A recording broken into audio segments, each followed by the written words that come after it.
ended with applause and confetti. The principal called out his name, and just like that, he was no longer a student.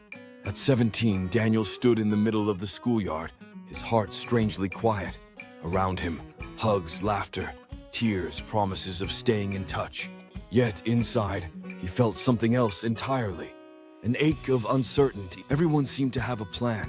College, travel, business ideas. Daniel had none. What do you do when the world opens up, but you don't know where to step? He had always followed the path set before him.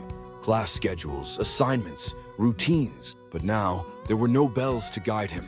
No grades to chase. Just a wide open space. And the haunting question, who do I want to be? That summer, the nights felt heavier. He'd lie in bed scrolling through university websites, hearing the clock tick louder than his own thoughts. His parents asked about applications. His friends talked about majors. Daniel smiled. But it was the kind of smile people wear when they're lost in a forest of expectations. He wasn't lazy. He was scared. Scared of choosing wrong. Scared of disappointing everyone. Scared of leaving the comfort of familiarity.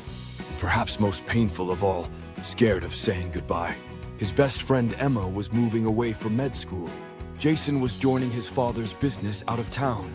Group chats went silent. Back-to-school photos would no longer include him.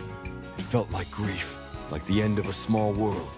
But one evening, his grandfather sat beside him, sipping tea slowly. "You know," he said, "when I left school, I joined the army not because I wanted to, but because I was scared of doing nothing. But it was during those years I found out who I really was." He paused. "The trick, Daniel, isn't finding the perfect path. It's starting a path, any path, and allowing yourself the courage to change course later." That night, Daniel wrote down a single sentence in his journal. "I don't know what's next, and that's okay." Sometimes the bravest thing a teenager can do isn't choosing a major. It's choosing to breathe, to feel the loss, to mourn the end, and to believe that beginnings often hide behind the pain of endings. So if you're standing at the edge of something ending, know this, ya sus. It's okay to not have all the answers. You're not alone in the confusion, or in the courage to keep walking anyway.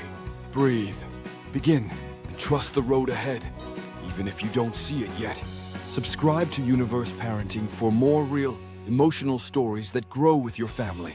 Join our Facebook group. Let's navigate life's turning points together. Like, share, and comment if this story touched your heart.